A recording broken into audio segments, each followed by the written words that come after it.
Hello everyone, ನಮಸ್ತೆ. Welcome back to my Vidyaraj point YouTube channel. ಸ್ನೇಹಿತರೆ, ಇವತ್ತಿನ ಕ್ಲಾಸ್ ಬಂದು ನಿಮ್ಮೆಲ್ಲರಿಗೂ ಗೊತ್ತಿರೋ ಹಾಗೆ top 10 GK question and answers ಆಗಿರುತ್ತೆ. ಈಗಾಗಲೇ ನಾವು 140 ಪ್ರಶ್ನೆಗಳನ್ನು ಮತ್ತು ಉತ್ತರಗಳನ್ನು ನೋಡ್ಕೊಂಡಿದ್ದೀವಿ. ಇವತ್ತಿನ ಕ್ಲಾಸಲ್ಲಿ 141ನೇ ಪ್ರಶ್ನೆಯಿಂದ ಶುರು ಮಾಡೋಣ. 141ನೇ ಪ್ರಶ್ನೆ, ಜೇನುನೊಣಗಳ ಭಾಷೆಯನ್ನು ಅರ್ಥ ಮಾಡಿಸಿದವರು ಯಾರು? ಜೇನುನೊಣಗಳ ಭಾಷೆಯನ್ನು ಅರ್ಥ ಮಾಡಿಸಿದವರು ಯಾರು? ಯಾರಾಗ್ತಾರೆ? ಉತ್ತರ KV ಫ್ರಿಚ್ ಅಂತಕ್ಕಂಥವ್ರು. KV ಫ್ರಿಚ್ ಅವರು ಜೇನುನೊಣಗಳ ಭಾಷೆಯನ್ನು ಅರ್ಥ ಮಾಡಿಸಿದವರು. ಓಕೆ, ನೆಕ್ಸ್ಟ್ ಈಗ 142ನೇ ಪ್ರಶ್ನೆ, ಆಮ್ಲಮಳೆಯ pH ಮೌಲ್ಯ ಏನು? ಆಮ್ಲಮಳೆಯ pH ಮೌಲ್ಯವೇನು?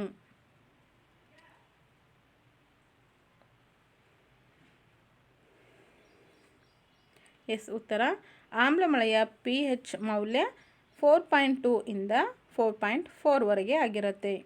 ಆಮ್ಲಮಳೆಯ pH ಮೌಲ್ಯ 4.2 ಇಂದ 4.4 ಆಗಿರುತ್ತೆ. ನೆಕ್ಸ್ಟ್ ಮುಂದಿನ ಪ್ರಶ್ನೆ 143ನೇ ಪ್ರಶ್ನೆ, ಮಾನವನ ಶರೀರದ ಯಾವ ಭಾಗದಲ್ಲಿ ಕೊಲೆಸ್ಟ್ರಾಲ್ ಇರುತ್ತದೆ? ಮಾನವನ ಶರೀರದ ಯಾವ ಭಾಗದಲ್ಲಿ ಕೊಲೆಸ್ಟ್ರಾಲ್ ಇರುತ್ತದೆ?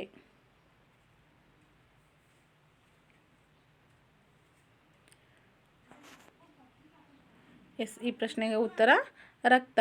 ಮಾನವನ ಶರೀರದ ರಕ್ತದಲ್ಲಿ ಕೊಲೆಸ್ಟ್ರಾಲ್ ಇರುವಂಥದ್ದು. ನೆಕ್ಸ್ಟ್ ಬಂದರೆ 144ನೇ ಪ್ರಶ್ನೆ, ಮಾನವನ ಶರೀರದ ಯಾವ ಭಾಗದಲ್ಲಿ ಕೊಬ್ಬು ಸಂಗ್ರಹಣೆಯಾಗುತ್ತದೆ? ಪ್ರಶ್ನೆ ಸ್ವಲ್ಪ ಡಿಫ್ರೆಂಟ್ ಇದೆ, ನೋಡ್ಕೊಳ್ಳಿ. ಮಾನವನ ಶರೀರದ ಯಾವ ಭಾಗದಲ್ಲಿ ಕೊಬ್ಬು ಸಂಗ್ರಹಣೆಯಾಗುತ್ತದೆ?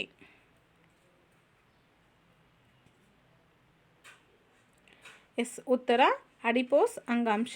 ಯಾವುದು? ಅಡಿಪೋಸ್ ಅಂಗಾಂಶ. ಮಾನವನ ಶರೀರದ ಅಡಿಪೋಸ್ ಅಂಗಾಂಶ ಎಂಬ ಭಾಗದಲ್ಲಿ ಕೊಬ್ಬು ಸಂಗ್ರಹಣೆ ಆಗುತ್ತದೆ ಅಂತಕ್ಕಂಥದ್ದು. ಹಿಂದಿನ ಪ್ರಶ್ನೆ ಏನಿತ್ತು, ಯಾವ ಭಾಗದಲ್ಲಿ ಕೊಲೆಸ್ಟ್ರಾಲ್ ಇರುತ್ತದೆ ಅಂತ ಇತ್ತು. ಹಾಗಿದ್ರೆ ಮುಂದಿನ ಪ್ರಶ್ನೆ ನೋಡಿ, 145ನೇ ಪ್ರಶ್ನೆ, ಮಾನವನ ಅತಿ ದೊಡ್ಡ ಅಂಗ ಯಾವುದು? ಮಾನವನ ಅತಿ ದೊಡ್ಡ ಅಂಗ ಯಾವುದು? ಯಾವುದು? ಚರ್ಮ ಅಂತಕ್ಕಂಥದ್ದು. ಓಕೆ, ಮಾನವನ ಅತಿ ದೊಡ್ಡ ಅಂಗ ಬಂದು ಚರ್ಮ ಅಂತಕ್ಕಂಥದ್ದು. ನೆಕ್ಸ್ಟ್ ಬಂದರೆ 146ನೇ ಪ್ರಶ್ನೆ, RDX ಸಂಶೋಧಿಸಿದವರು ಯಾರು? RDX ಸಂಶೋಧನೆ ಮಾಡಿದವರು ಯಾರು?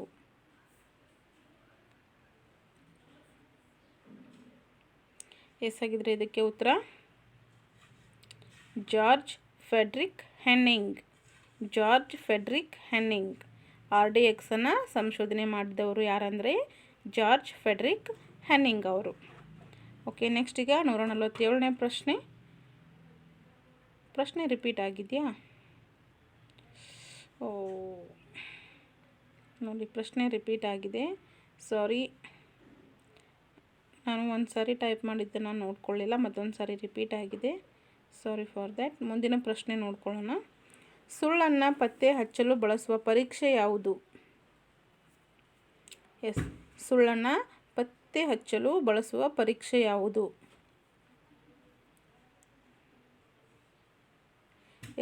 ಕೆಲವೊಂದು ಸಾರಿ ಸುಳ್ಳನ್ನು ಹೇಳ್ತಾ ಇರ್ತೀವಲ್ವ, ಹಾಗಿದ್ರೆ ಇವರು ಸುಳ್ಳು ಹೇಳ್ತಾ ಇದ್ದಾರೆ ಅಂತ ನಾವು ಹೇಗೆ ಕಂಡು ಹಿಡಿಯೋದು? ಅದಕ್ಕೋಸ್ಕರ ಇರುವಂತಹ ಪರೀಕ್ಷೆ, ಸುಳ್ಳನ್ನು ಪತ್ತೆ ಹಚ್ಚಲು ಬಳಸುವಂತಹ ಪರೀಕ್ಷೆ ಯಾವುದಾಗಿರುತ್ತೆ? ಪಾಲಿಗ್ರಾಫ್. ಓಕೆ, ಪಾಲಿಗ್ರಾಫ್ ಪರೀಕ್ಷೆ. ಸುಳ್ಳನ್ನು ಪತ್ತೆ ಹಚ್ಚಲು ಬಳಸುವಂತಹ ಪರೀಕ್ಷೆಗೆ ಪಾಲಿಗ್ರಾಫ್ ಪರೀಕ್ಷೆ ಅಂತ ಹೇಳುವಂಥದ್ದು. ನೆಕ್ಸ್ಟ್ ಬಂದರೆ 149ನೇ ಪ್ರಶ್ನೆ, ಜೀವಕೋಶದ ಶಕ್ತಿ ಕೇಂದ್ರ ಯಾವುದು? ಜೀವಕೋಶದ ಶಕ್ತಿ ಕೇಂದ್ರ ಯಾವುದು?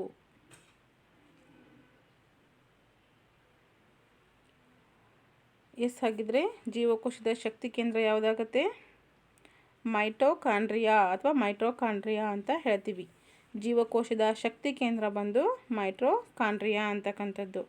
ಓಕೆ, ನೆಕ್ಸ್ಟ್ ಈಗ ಈ ಒಂದು ಕ್ಲಾಸ್ನ ಕೊನೆಯ ಪ್ರಶ್ನೆ 150ನೇ ಪ್ರಶ್ನೆ, ಪ್ರಪಂಚದ ಮೊದಲ ಮಹಿಳಾ ಪ್ರಧಾನಿ ಯಾರು? ಪ್ರಪಂಚದ ಮೊದಲ ಮಹಿಳಾ ಪ್ರಧಾನಿ ಯಾರು?